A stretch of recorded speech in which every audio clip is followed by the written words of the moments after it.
Hello, in this video I want to show you how to connect your Huawei MatePad SE with your laptop or PC for the file transfer. And to do this, we'll need to get the USB-C to USB cable, or depending on what ports you have on your PC. I have the USB, so I need this one. Let's start by connect that USB port, then use the USB-C end on your tablet.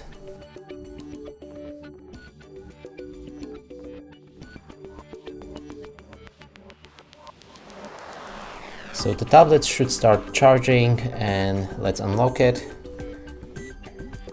You'll get this notification and select transfer files.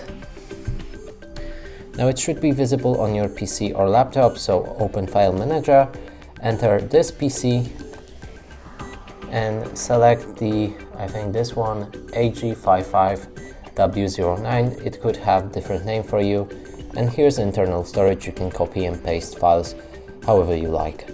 And that's it for this video. Hope you like it. Please consider subscribing to our channel, leave a like and a comment below.